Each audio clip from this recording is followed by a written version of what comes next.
Every legend has a beginning, but some are written before the hero even draws their first breath. In the grand halls of Indraprastha, a story unfolded, not on a battlefield, but in the quiet of a royal chamber. This is the story of Abhimanyu, son of Arjuna, a warrior whose destiny was intertwined with a prophecy he would never hear. While the world knew peace, the great warrior Arjuna prepared for a war he knew was inevitable. He would spend hours with his beloved wife, Subhadra, sharing the secrets of his divine knowledge. As he spoke of formations and strategies, a miracle was taking place. Within Subhadra's womb, the unborn Abhimanyu listened. His spirit, a spark of his father's fire, absorbed the intricate details of warfare. He learned of the impenetrable Chakravyuha, the spinning labyrinth of death from which few returned. His mind grasped the secret of its entrance, a key forged from his father's words. But fate is a current guided by a divine hand.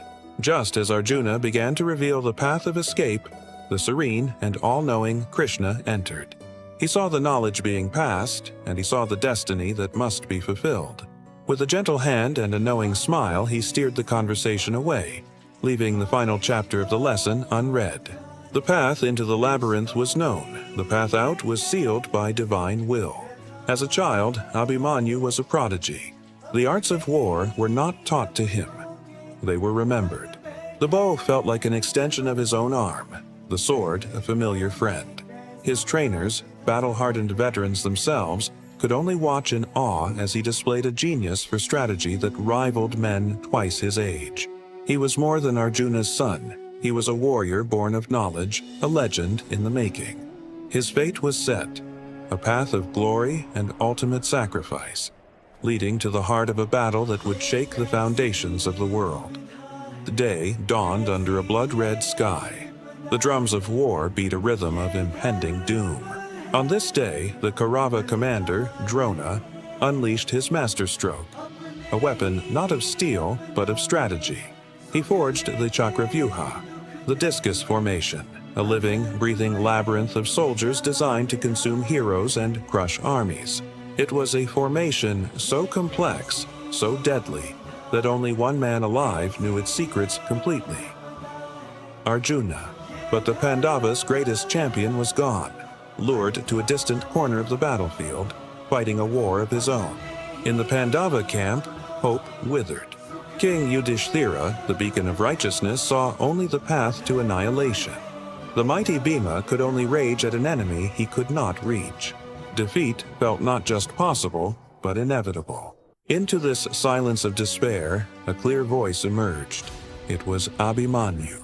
16 years old, but with the fire of 1,000 suns in his eyes. Seeing the fear in the faces of the heroes he had admired his entire life, he made a stand. "Do not despair, uncle," he said to the king. "I will break this formation. The secret of entering the Chakravyuha is known to me." A pause, heavy with destiny. But I was never taught how to exit. A wave of hope and fear washed over the commanders. It was Bhima whose voice thundered in response. "Lead the way, brave son. Shatter their ranks and we will follow right behind you. We will tear the very earth apart to ensure your safe return." With this solemn vow echoing in his ears, Abhimanyu mounted his chariot. A boy against an army, a spark of light charging into the heart of darkness. The legend was about to be written in blood. With the roar of his uncles promising support, Abhimanyu plunged into the heart of the Kaurava army. He was the tip of the spear, the promise of victory. The Pandavas charged behind him, a wave of righteous fury ready to crash through the breach he had made. But destiny, on this day, was cruel. Jayadratha, the king of Sindhu, fueled by a divine boon from Shiva, became an unbreakable wall. He alone held back the combined might of the Pandava heroes, sealing the entrance to the labyrinth. Abhimanyu was trapped. He was alone. For any other warrior, this would have been the end. For Abhimanyu, it was the beginning of his legend. Realizing he was forsaken, the boy's heart did not fill with fear, but with fire. He became a storm, a force of nature unleashed upon his enemies. The greatest warriors of the age could only watch in horror. He outmaneuvered Drona, the master strategist. He humbled the mighty Karna, breaking his celestial bull again and again. He tore through Duryodhana's own kin, a harbinger of the doom that would one day claim them all. The Kaurava army, tens of thousands strong, trembled before the fury of a single 16-year-old boy. In his speed, his skill, his unyielding courage, they saw the reflection of his father, Arjuna, at the height of his power. He had broken through the impenetrable labyrinth, but with every enemy he felled, the trap grew tighter. He had proven he was a lion, but he was now deep in the den of his enemies, with no way out. Brought the entire Kaurava army to its knees. Shamed, desperate, and unable to defeat him in honorable combat, the greatest commanders of the age made a pact of cowardice. Drona, Karna, Ashwatthama, 6 of the most feared warriors alive, broke the sacred rules of war and set upon the lone 16-year-old boy all at once. This was not a battle. It was an assassination. His bow was shattered by his own grand teacher, Drona. His divine chariot was reduced to splinters by Karna. His sword and shield were broken, leaving him disarmed and exposed. But the spirit of a warrior is not in his weapons. It is in his heart. Leaping from the wreckage, Abhimanyu fought on. When his sword broke, his eyes found one last weapon, the wheel of his own destroyed chariot. Lifting it high, he became a symbol of pure, unconquerable will. He was no longer just a warrior. He was an avatar of defiance. But even the brightest star must eventually set. Riddled with wounds and utterly spent, he finally fell to his knees.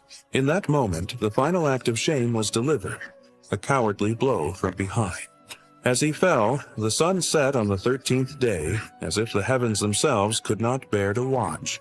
Abhimanyu's body lay in the dust, but his spirit soared, a testament to a bravery that shamed his conquerors and would echo for eternity.